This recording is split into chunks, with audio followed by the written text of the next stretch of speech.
gabar yar waa gabar yar sabiya ay kitaabku leeyahay waa gabar yar sheekh inuu wararsan ayaa aragtay way soo ag istaagtay waxay dhahday ma biyo u baahan tahay haa wasaqda u baahan tahay haa oo ma soo qaadi kartay miya biyahan soo yiri maya candhuufi ku tuftay ceelkii candhuufi ku tuftay biyihii bannaankii yimaadeen waxay tiri kuways qaadada bismi illah alxamdu lilah والصلاة والسلام على أكرم خلق الله سيدنا مولانا محمد النبي الأمي وآله وصحبه وسلم أجمعين وبعد وحلقة طبانات أن كشكين فضائل صلي النبي عليه الصلاة والسلام حلقة طبانات إيمانتا وحنكسو قادنا إلى إذن كيس كتاب كعانك كصابسا صلي النبي عليه الصلاة والسلام إلى آخر صدو dhammaan caalam islaami mutawafirka ah kitaabka la yihahdo dalaail khayraat oo qof walba oo caashiq ah oo qalbiga ku hayo kitaabkaas sheekha iska leh la yihahdo alimaam abu cabdillaah moxamed bin sulaymaan aljazuli ee wadankan maqribka ama maroko ka soo jeedo sababta ku dhalisay inuu alifo kitaabkan ayaan qaadanayna maanta insha allah sheekha السيد الشيخ محمد بن سليمان الجزولي أيا حلقي صلاة مركي لقاري وقت الصلاة ده وحقوبها إنه ويسقاطه وحصدوا الاستاجع عيل كبيه هوس كجيران وذان أو كسب بيه قاتنا مهست مركز الشيخ هو كرباضي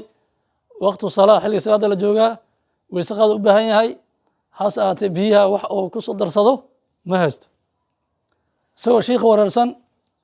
ayaa waxaa aragtay gabar yar waa gabar yar sabiya ay kitaabku leeyahay waa gabar yar sheekh inuu wararsan ayaa aragtay way soo ag istaagtay waxay dhahday ma biyo u baahan tahay haa wasaqda u baahan tahay haa oo ma soo qaadi kartay miya biyahan soo yiri maya candhuufi ku tuftay ceelkii candhuufi ku tuftay biyihii bannaankii yimaadeen waxay tiri kuways qaada dartaan waxaa soomatii rajulkii ninkii magacaada horta adigo soo xiri maxamed bin suleymaan maxamed bin suleymaan soo ninkii dadka khayr ku sheegayeen oo ammaanayeen soo ma tihid maxaa dhaca biyo la soo darsa banaanka salaada markii biyo banaanka yimaadeen oo kuways qaatay ayuu waxa uu yiri ilaahan kugu dhaarshay bima nilti hadihi almanzila ama hadihi almartaba martabadan yiri maxaad ku gaartay allah masjidka al anwaar oo ku yaala xaafadda suuqa xoolaha gaar ahaan sarta miinada ee degmada Heliwa magaalada Muqdisho ayaa la doonayaa in masjidka dib haween lagu sameeyo masjidka ayaa banaan inta badan booskiisa jamaacadana waa uu ku yaraaday dumarku ma haystaan meel ay kaga dukadaan gaar ahaan ciidaha iyo taraawiixda culimada iyo jamaacada masjidka ayaa waxay bulshada islaamka u soo bandhigeen in masjidka gacanta loo furo masjidka ayaa lagu qiimeeyay inay ku bixiso $12,000 hal qof ayaa bixin karo waa haddii alla uu ka soo qaadayo ogow sheergareentaaduna waxay ka mid tahay kaalmaha ugu weyn oo aad uga qayb qaadan karto dhisma masjidka maadsanid laan kugu dhaari ii sheeg si kale kuma sheegi lahaan balse meesha hadday timaado dhaar waa in la sheegaa ilaan kugu dhaariyey maxaad ku gaarto yiri maqaamkan martabadan intaad ceel soo dul istaagtid candhuuf ku tuftid ee biyaha bannaanka yimaadaan waxay tiri waxaan ku gaaray bay dhahday bikatrati salaa cala nabiy sala allahu alayh wasalam salliga nebiga calayhi salatu wasalaam salligiisa ayaan aad u badiyaa saasaan ku gaaray maqaamkan sheekh maxamed bin suleymaan aljazuli wuxuu dhaar ku maray